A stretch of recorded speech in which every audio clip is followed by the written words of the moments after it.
I'm thrilled to be here for two reasons, but first, two quick questions. How many of you are the readers subscribed to the Wall Street Journal?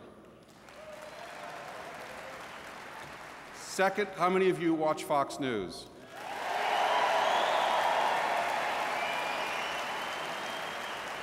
I think we covered the whole audience.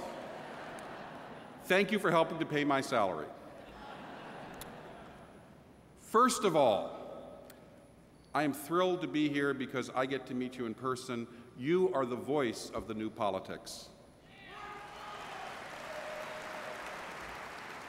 You have decided that even though you have your daily pursuits, church and family and job and friends, this time, this year, is too important to allow politics to be dominated and left to just the politicians. The people must get involved. Now, I bring you good news. You know you're really winning when some smart liberals actually tell the truth, that they're losing. You know that a lot of liberals are trying to discredit the Tea Party by yelling racism in a crowded political theater. Doesn't matter if it's true, they'll just say it. This is what Mary Frances Berry, the former chairwoman of the U.S. Commission on Civil Rights appointed by Jimmy Carter and Bill Clinton, said about those charges. Tainting the Tea Party movement with the scourge of racism is proving to be an effective strategy for Democrats. There is no evidence Tea Party adherents are any more racist than Republicans, or indeed many other Americans. But getting them to spend time purging their ranks and having candidates distance themselves from them helps Democrats.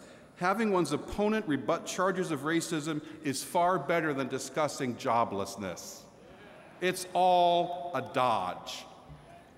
Now, Chris Matthews, I know you're going to like this. Last Wednesday, Chris Matthews, scenting the shifting political tides, actually told the truth about what's coming in November. This is what he said. I have heard progressive glee that the anger of the Tea Party is on the verge of burning itself out. How could voters in the general election ever elect these people? But I had my eyes on something different. I saw the strength of the flames that consumed so many politicians this fall.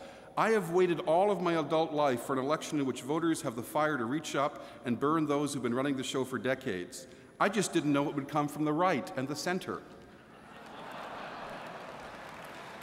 This could be the first year in modern times when being in Washington is the worst possible credential when facing voters.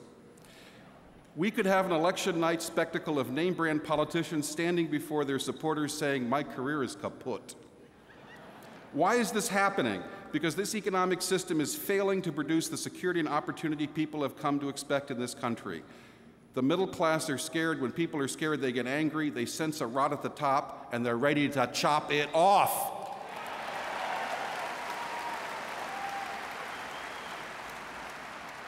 If the plan of those in power is to raise a ton of cash and run nasty TV ads saying, "You can't vote for this newcomer," then he or she is mistaken.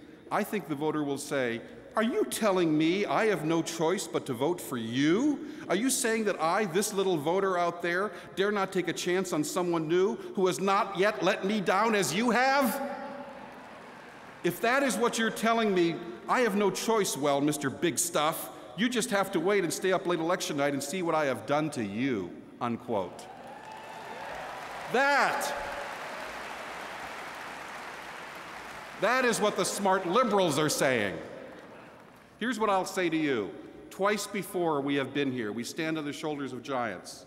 In 1970 and 77 and 78, under Jimmy Carter, we had a Democratic Congress and a Democratic president taking this country to the left. You noticed that he governed from the left, Carter. You revolted. You elected Ronald Reagan. 16 years later, after 1978 came 1994. Bill Clinton had campaigned as a centrist. He governed from the left. You rose up because you noticed, and you elected the Republican Revolution. 16 years after that, it seems every 16 years we have this amnesia. 16 years after that came 2010, and here we are again. You won the first two rounds. You stopped Carter in his tracks. You stopped Clinton in his tracks. I say you've won 2 out of 3. Let's go for 3 out of 3.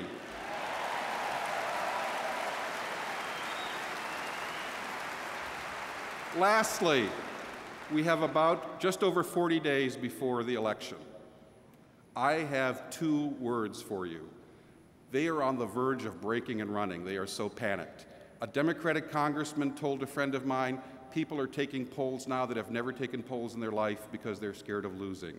I say to you, we can make them break and run if we follow just 2 words of advice between now and November 2nd.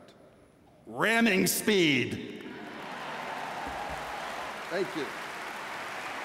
Okay, hold on.